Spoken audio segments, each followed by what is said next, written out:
Imagine having enough money in life that whenever you want to buy something, you don't have to overthink or calculate every expense. Imagine enjoying a peaceful retirement, free from financial stress, and being able to secure a brighter, more stable future for your loved ones. So, what's the secret to reaching that level of financial freedom? The answer is simple: start investing now. In this audiobook summary, we'll uncover powerful lessons from the book Just Keep Buying by Maggiulli. Lessons that will help you build wealth and grow your money wisely over time. You'll discover why investing is not just important, but essential. You'll learn where to invest, how to navigate the ups and downs of the stock market, and what to do during a market crash. And that's just the beginning. We hope that by the end of this summary, you'll feel inspired to take the first step or the next step toward becoming a confident investor. Because when done right, investing isn't just a strategy, it's a lifelong habit that can lead to extraordinary results. So, what does just keep buying really mean? It's a philosophy, a simple yet powerful idea of consistently investing in a diversified portfolio, no matter what's happening in the market. Whether prices are high or low, whether it's a booming bull market or a crashing bear market, the key is to keep buying. Just like paying your rent or grocery bills, investing should become a regular part of your routine. This approach doesn't require perfect timing or insider knowledge. All it needs is discipline and commitment. And in today's world, it's easier than ever.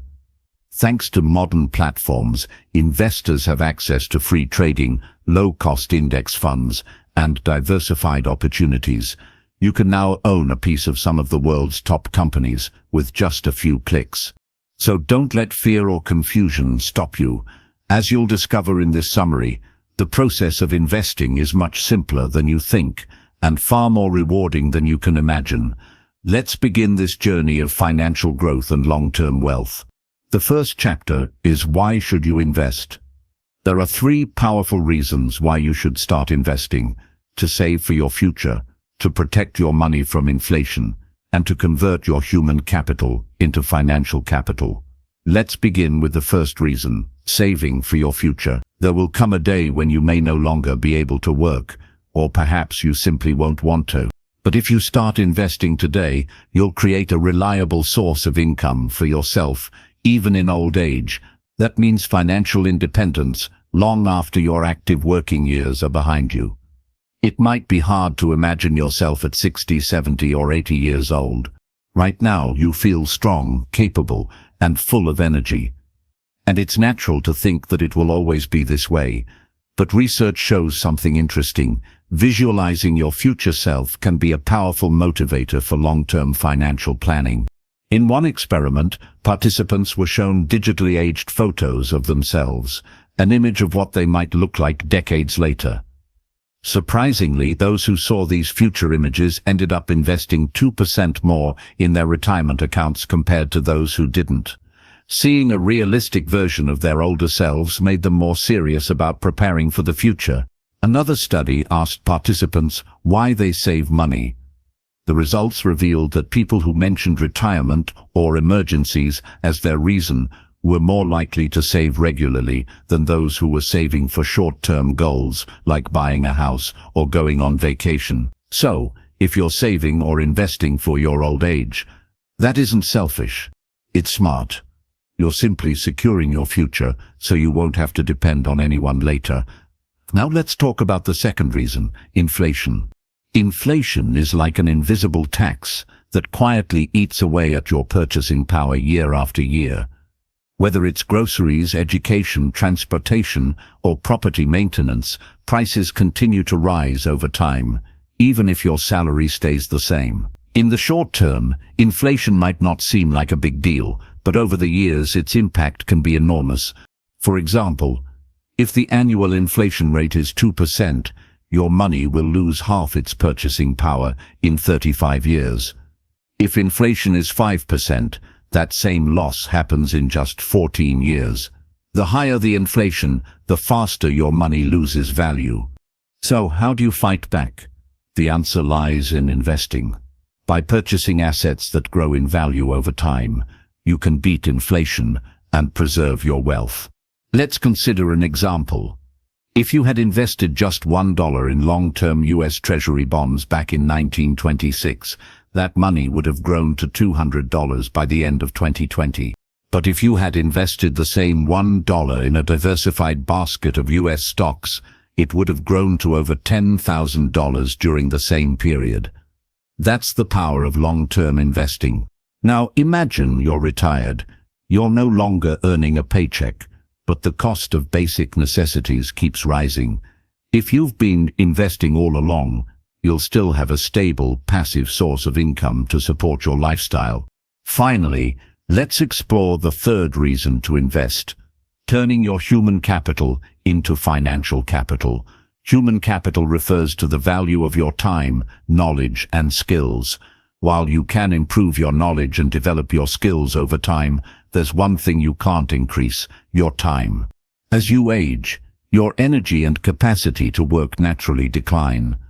You won't be able to do everything you can do today. Let's say you earn $50,000 a year for the next 40 years, and you consistently save 15% of that income while earning an average return of 6% annually. Over time, not only will you accumulate enough money to meet your needs, but the magic of compound interest will allow your wealth to grow even faster. Even after you retire, your investments will continue to generate income for you. If you start investing today, you'll be able to enjoy a peaceful retirement tomorrow.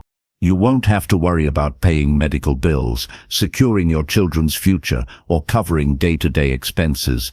Even as you relax and enjoy life with your loved ones, your money will still be working for you, growing in the background, and giving you the freedom you deserve. What should you invest in? Now that we've covered why you should invest, the next big question is, where should you invest? You've probably come across countless investment gurus on YouTube or read books that claim to show you the one perfect path to wealth.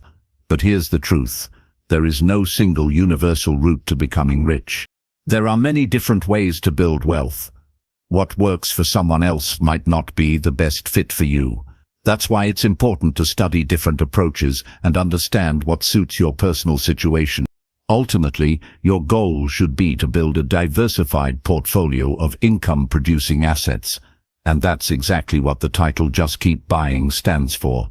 Keep investing consistently, regardless of the market's condition. In the following chapters, we will dive deeper into different asset classes and strategies, helping you navigate the world of investing with confidence and insight.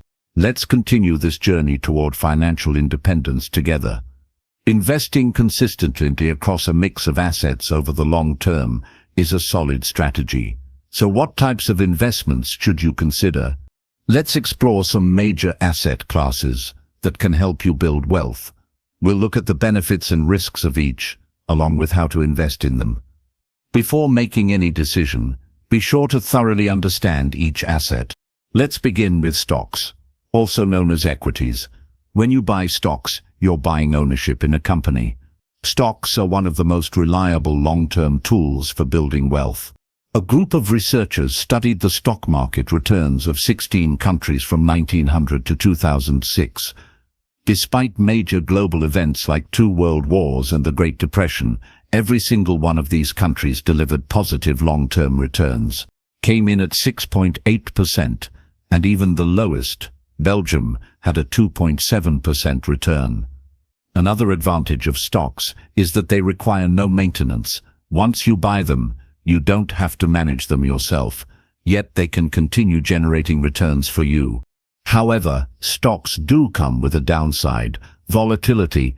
Historically, stock prices have dropped by 50%, roughly twice every 100 years, by 30% every 4 years, and by 10% almost every other year. Author Nick Maggiulli recommends index funds because they allow you to invest in a broad range of companies easily and affordably. For example, investing in an S&P 500 index fund gives you exposure to the top 500 companies in the United States. A total world index fund, on the other hand, lets you explore high-performing stocks from around the globe. As a shareholder, you can earn dividends, your share of a company's profits, alongside capital gains. Next, let's talk about bonds. Buying a bond essentially means you're lending money to a government or corporation for a fixed period. In return, they pay you interest, known as a coupon, until the maturity date when your principal is returned. The yield from a bond is calculated by dividing the annual coupon payment by the bond's purchase price. For example, if you buy a bond for $1,000 and receive $100 annually, the yield is 10%. When most books talk about bonds, they usually refer to U.S. Treasury bonds, but there are many other types: municipal bonds, which are loans to local governments, corporate bonds, which are loans to companies, and foreign government bonds. Non-U.S. bonds often offer higher interest rates, but are also riskier. Why? Because unlike the U.S. government, which can print money to pay its debts, other governments or corporations can default on payments during tough times. Since bond returns are usually lower than stock returns, they serve as a diversifying asset. They help balance risk. While they may offer modest returns, bonds are relatively safe and aren't as affected by market swings as stocks. Another reason to include bonds in your portfolio is their consistency. Even when riskier assets are down, bonds tend to provide stable returns. You can also use them as a source of liquidity. For instance, if the stock market crashes and you lose your job, having bonds allows you to sell them for cash without a major loss. Imagine 3 different portfolios, one with only S&P 500 stocks, another with 80% stocks and 20% bonds, and a third with 60% stocks and 40% bonds. When markets hit rock bottom in March 2020, the all-stock portfolio suffered the most. The 60-40 mix, however, held up better due to its bond allocation. In short, even with their lower returns, bonds can act as a safety net during crises. You can buy individual bonds directly, but the author suggests investing in bond ETFs or index funds for ease and diversification. You can explore these options through your bank or a trusted online brokerage. Now, let's move on to real estate. Investing in property can be a powerful wealth-building move. You can rent it out, allowing tenants to help pay off the mortgage while you benefit from long-term property appreciation. If you take a loan to buy property, that's called leverage. For example, with $100,000, you can buy a $500,000 property by borrowing the remaining $400,000. If the property's value rises to $600,000, you can sell it, repay your loan, and still walk away with a $200,000 profit, doubling your original investment. But leverage can work both ways. If the property value drops to $400,000 and you sell it, you lose your initial $100,000 investment. Fortunately, such large crashes are rare, and over time, real estate generally appreciates. That's why many investors use leverage to their advantage. However, as a landlord, you'll need to manage tenants, maintain the property, and possibly list it on platforms like Airbnb. While real estate can deliver higher returns than stocks or bonds, it also demands more effort. It's not a diversified asset. You're taking on concentrated risk. If your property faces issues or a crisis like the COVID-19 pandemic hits, you could suffer significant losses. Still, if you're looking for more control and tangible ownership, real estate might be the right path for you. Just make sure to research thoroughly, consult experts, and prepare for the technical and legal complexities involved. Lastly, let's explore REITs, or real estate investment trusts. REITs allow you to invest in real estate without managing properties yourself. These are companies that own and operate income-generating real estate. As an investor, you earn dividends from their profits. By law, REITs are required to pay out 90% of their income as dividends. There are different types of REITs. Residential REITs own apartments, single-family homes, student housing, and more. Commercial REITs focus on office buildings, retail spaces, and warehouses. REITs can be publicly traded, private, or non-traded. Public-private REITs are offered only to accredited investors, those with a net worth of over $1 million. Public non-traded REITs are not listed on stock exchanges, but may be available through crowdfunding platforms. Publicly traded REITs are available to everyone and can be bought like stocks. Instead of buying individual REITs, the author recommends investing in REIT index funds, which offer broader diversification. REITs often perform well in good times and can even outperform stocks. However, during market crashes, they can fall just as hard. That's why they're considered more of a risky asset. Let's compare these income-producing assets. Stocks offer 8 to 10% average annual compounded returns. Bonds typically offer 2 to 4%. Real estate can return 12 to 15%. Real estate investment trusts, or REITs, generally return 10 to 12%. Other investment opportunities include small businesses, franchises, or angel investing, which can provide 20 to 25% annual returns, along with high growth potential. Farmland offers 7 to 9% and works well as a hedge against inflation. Royalties provide relatively steady returns between 5 to 20%. However, cryptocurrencies, gold, and artwork don't provide reliable income and are highly speculative. They may or may not be suitable, depending on your risk tolerance.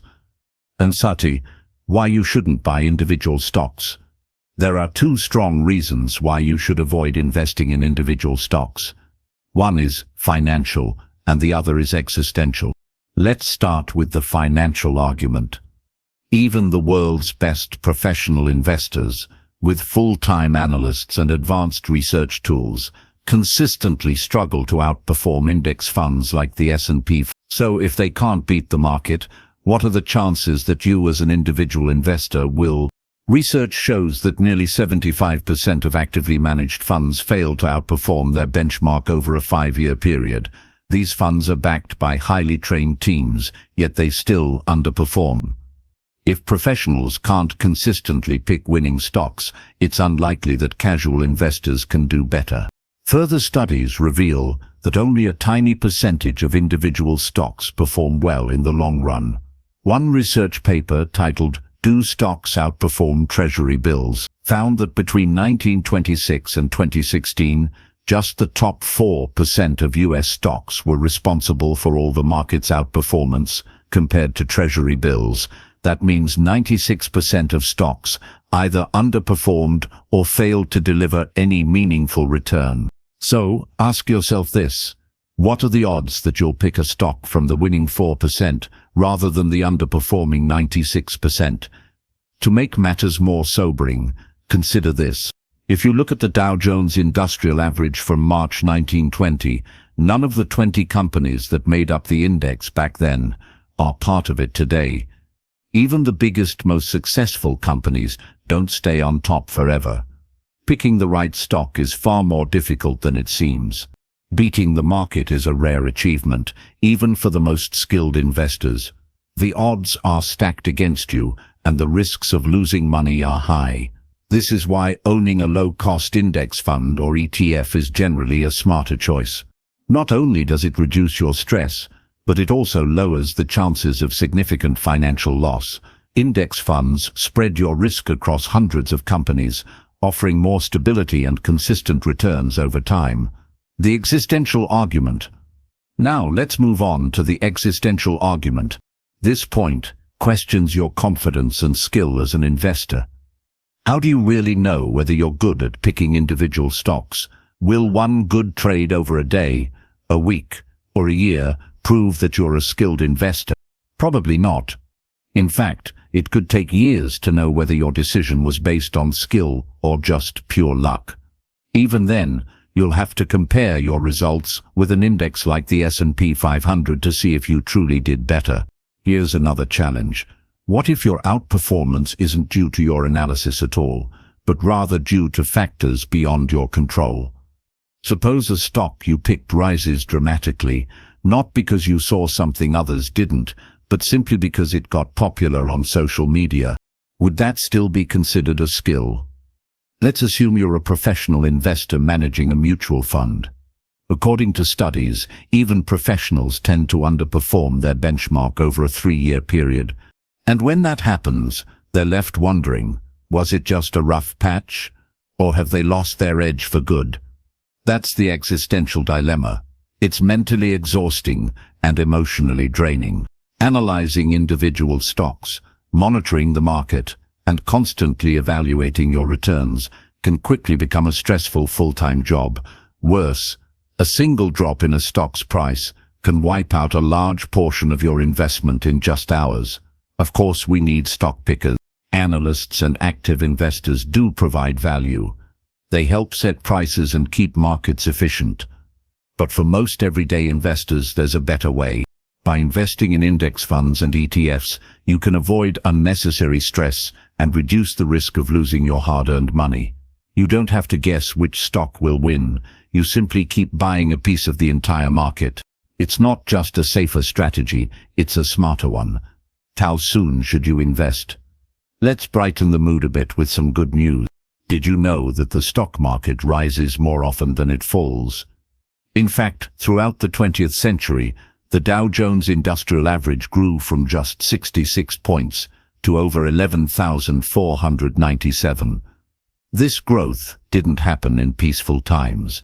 It happened while the world went through two major wars, the Great Depression, more than a dozen recessions, oil crises, a flu epidemic, and even the resignation of a sitting US president. This pattern isn't limited to the US market alone. As we saw earlier, global equity markets have also shown long-term positive trends over the decades, despite facing numerous challenges. So, if the odds are in your favor, why wait? Every day you delay investing is a missed opportunity for your money to grow. The sooner you begin, the more time you give your investments to compound and multiply. So don't wait for the perfect moment. Just get started. Long-term investment strategy. Now imagine you suddenly come into possession of $1 million and your goal is to grow it steadily over the next 100 years. You have two options.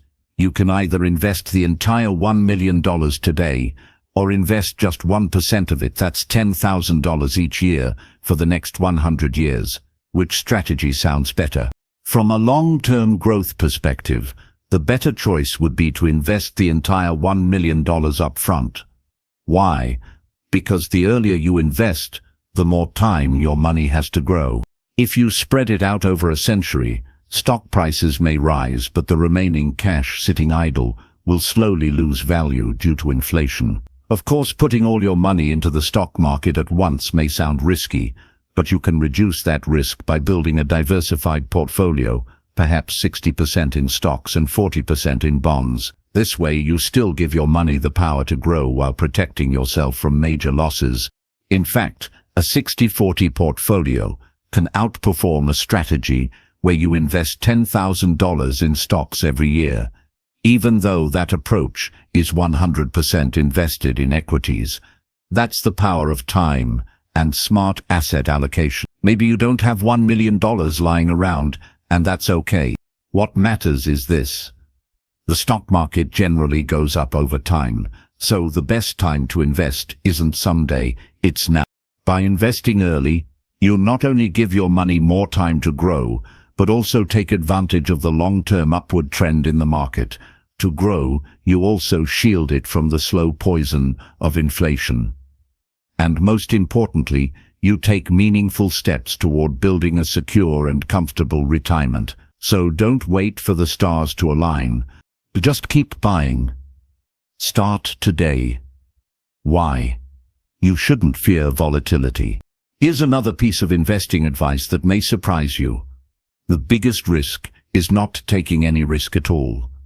If you're afraid of stock prices falling and avoid investing because of that fear, you'll miss out on one of the greatest opportunities to grow your money. To succeed as a long-term investor, you must learn to accept volatility, market unpredictability, and the inevitable dips along the way. Let's consider a thought experiment. Imagine there's a magical genie who appears at the end of each year and tells you how much the US stock market might drop at its worst point during the next year. Now, this genie can't tell you which individual stocks to pick or how the market will perform overall, but it can tell you the maximum intra-year drawdown. This means the largest drop from the market's high to its low in a given year. Here's the question: At what point would you decide to exit stocks and move into bonds? What if the genie tells you the market could drop 40% next year? Would you still invest? What about a 20% drop? What's your personal limit? Before you answer, here's some context that might help. From 1950 to 2020, the average maximum intra-year drawdown for the S&P 500 was around 13.7%. The worst single-year drop happened in November 2008, when the index fell by nearly 48%. Now, let's explore a few possible scenarios. Scenario 1. Suppose you're a very conservative investor. You tell the genie you won't invest in stocks during any year when the market is expected to drop by 5% or more. This strategy is known as avoid the drawdown. In this case, you'd move your money entirely into bonds during those volatile years. But if you had followed this strategy from 1950 to 2020, you'd have ended up with 90% less wealth compared to someone who simply followed a buy and hold approach. This approach means staying invested in stocks throughout regardless of market swings. Why? Because markets experience 5% drops almost every year. In fact, there were only 7 years in that entire 70-year span when the drawdown was less than 5%. So, by avoiding risk, you would have also avoided most of the stock market's growth. Scenario 2. Let's say you only skip years when the market is expected to drop by more than 40%. In this case, you would have only exited the market in 2008. And yes, this strategy might slightly outperform buy and hold, but the difference would be minimal. So, we see two extremes. Avoiding all volatility results in massive underperformance, while trying to dodge only extreme crashes barely offers an edge. This leads to a more balanced strategy. Avoid investing in stocks only in years when the expected drawdown is greater than 15%. In this scenario, you'd shift to bonds during highly volatile years and invest in stocks during the rest. This method offers a good balance between minimizing risk and maximizing long-term wealth. Under this strategy, you'd be out of the stock market about 1/3 of the time, only during years with high volatility. But if you tighten your tolerance to 20% or 30% drawdowns, you'll end up staying in the market during its worst periods and lose money instead of gaining. Now here's the catch. There is no genie. There's no way to predict future drawdowns with certainty.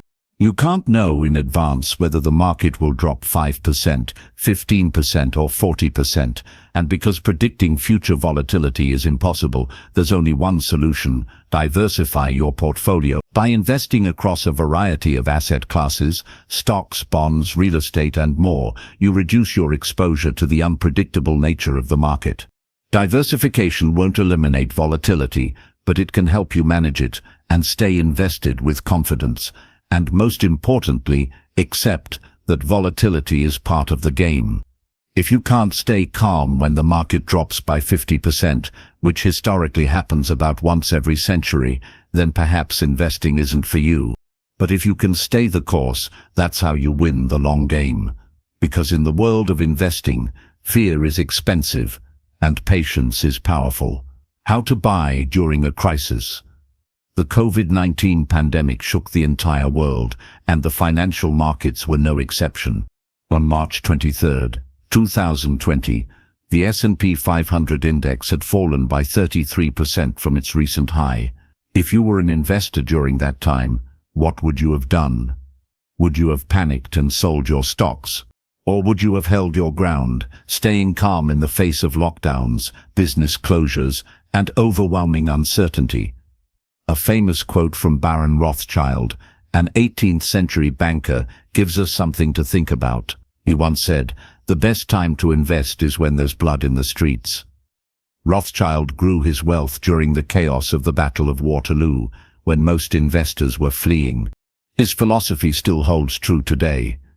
When prices are low and fear is high, that's when opportunity is greatest. If you buy when the market crashes, your investments can grow dramatically as the market recovers. Let's take a historical example.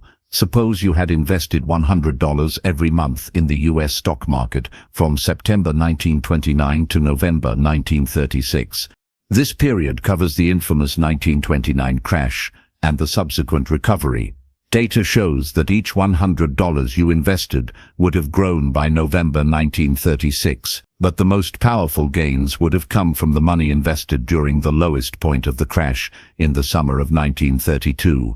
Those $100 investments alone would have grown to $440 by late 1936. That's more than 4 times the original value.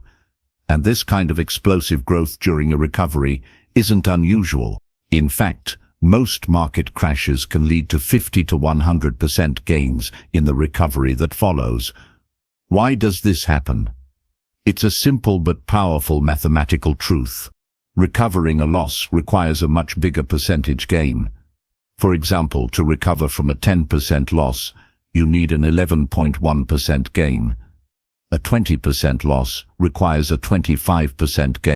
A 50% loss, you need a 100% gain to break even. If you were to plot this relationship on a graph, it would show an exponential curve illustrating how deep losses require even steeper gains to recover. Take March 23, 2020.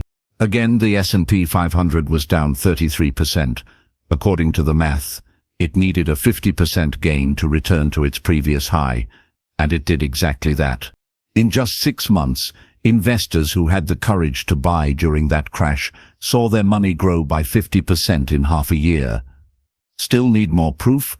Let's look at data from every time the market dropped by 30% or more between 1920 and 2020. If you had invested during those drawdown months, your chances of earning less than 5% annually were under 10%. More than half the time, you would have earned over 10% annualized returns. Now, here's the kicker. If the market had dropped by 50% and you invested, at that point your odds of earning over 25% annualized returns were greater than 50%. In other words, there's no need to fear market crashes. They often offer the best opportunities to invest and grow your wealth. Historically, markets tend to recover completely within a few years, or at most a decade. Still skeptical. A study of 39 countries from 1814 to 2019 found that the probability of inflation overpowering long-term stock market returns was just 12%. That means there's only a 1 in 8 chance that inflation would beat your investment returns over 30 years. Now here's one last perspective. You might think, what if I invest at the absolute worst time? Take the Japanese stock market, for example. If you had invested a lump sum at its peak in December 1989, you might still be underwater decades later. But what if instead you had invested just $1 a day from 1980 to 2020? Even with the crashes and lost decades, you would have earned a small positive return. This is the power of consistency. This is the power of just keep buying. So ask yourself, will you sit on the sidelines paralyzed by fear every time there's a crash, or will you take action, investing while others hesitate, and position yourself for massive gains? Because the truth is, those who invest during a crisis don't just survive. They build real wealth. Eventually, stock prices will climb 25%, 50%, maybe even 100%. The only question is, will you still be waiting, or will you already be on your way to becoming rich? When should you sell? This book encourages you to just keep buying, to invest regularly and consistently, but eventually there will come a time when you'll need to sell, and that's one of the hardest decisions in investing.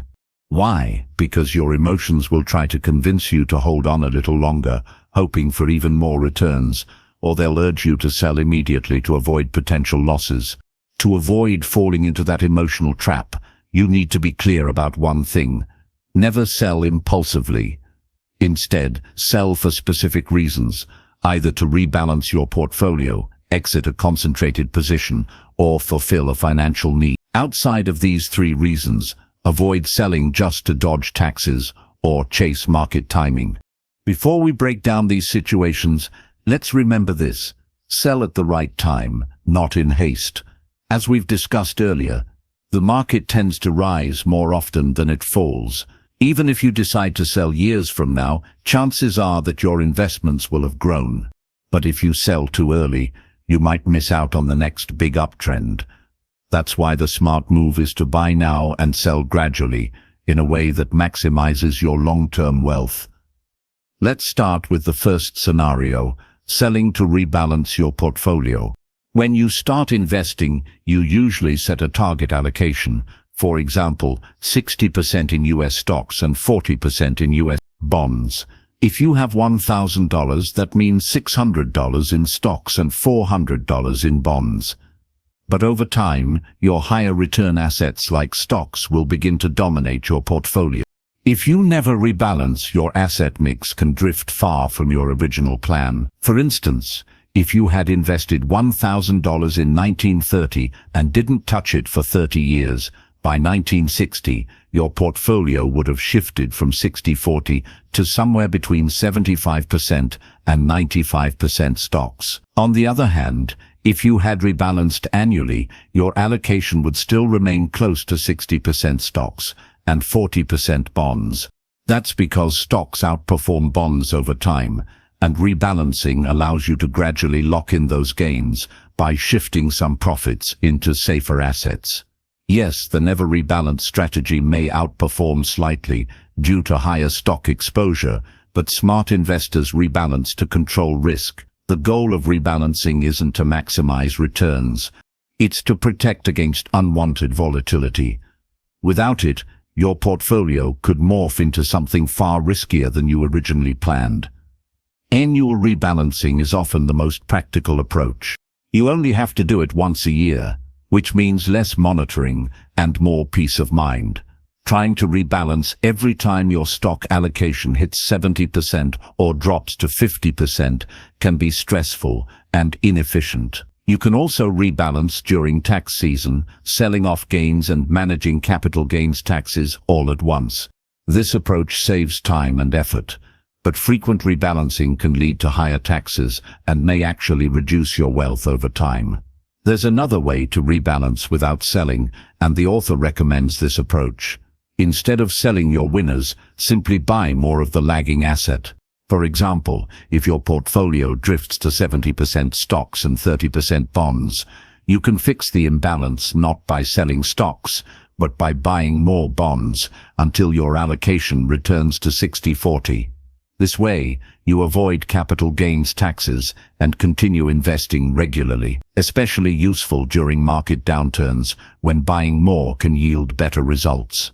However, this strategy works best for investors still in the accumulation phase. If your portfolio has already grown significantly, continuing to buy more might not be feasible. In such cases, selling to rebalance may be necessary, but try to minimize how often you sell to avoid unnecessary tax costs. Let's move on to the second reason to sell: exiting a concentrated position. This means having a large portion of your wealth tied up in a single asset or stock. For example, if you work at a company that offers equity compensation, over time, you might find that a significant part of your net worth is linked to that one stock. That's not necessarily a bad thing until it is. As your position grows, it's wise to start selling small portions to reduce your risk. How much you sell depends on your goals. Let's say you have a mortgage, and the majority of your wealth is in company stock. You could sell a portion to pay off the mortgage. Yes, that stock might grow faster than your home's value, but that growth is just a possibility. Your mortgage, however, is a guaranteed obligation. You could sell 10% each month, or offload 50% at once and hold the rest. That's up to you. But one rule stands: don't sell it all at once. Large sales can lead to hefty tax consequences, and you might regret it if the stock price rises later. That said, remember this: individual stocks often underperform indexes like the S&P 500 over time. So ask yourself, what level of risk are you comfortable with? And based on that, plan your selling strategy.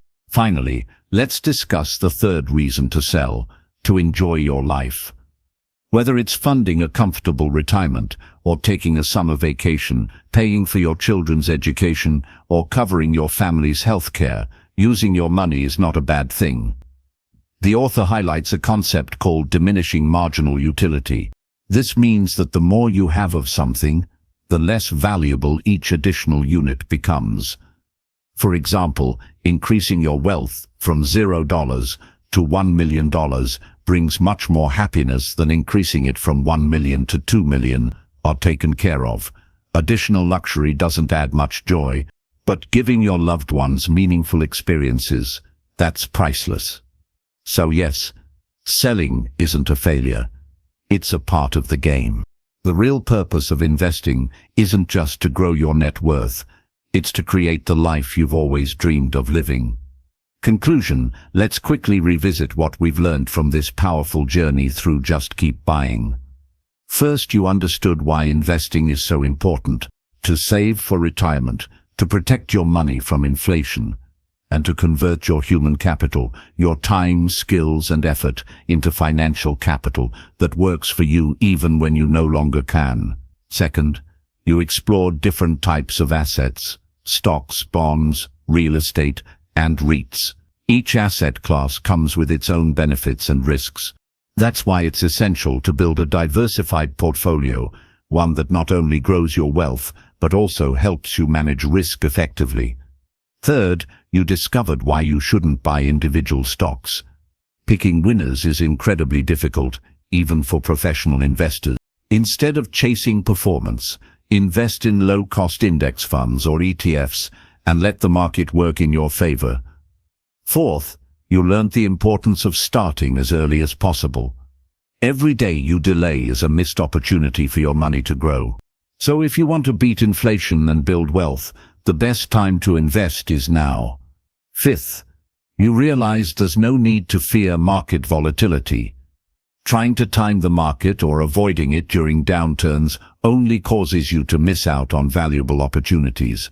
Instead, focus on building a diversified portfolio and stay invested for the long term. Sixth, you learned how powerful it is to keep buying, even during a crisis. Yes, downturns can be scary, but most stock markets recover within a few years, sometimes even faster. And because every percentage of loss requires an even larger percentage of gain to recover, buying during crashes often leads to the highest rewards. In other words, crisis creates opportunity. Finally, you discovered when it makes sense to sell. Don't let emotions guide your decisions.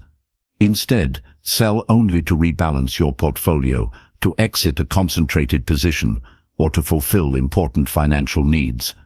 Selling at the right time and for the right reasons helps you stay on track while minimizing unnecessary stress and taxes. Every day we're faced with financial decisions, all while being uncertain about the future. We don't have a magic lamp, we don't have a time machine.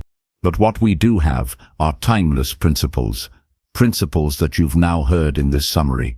If you follow these simple guidelines, you'll be well on your way to long-term financial success.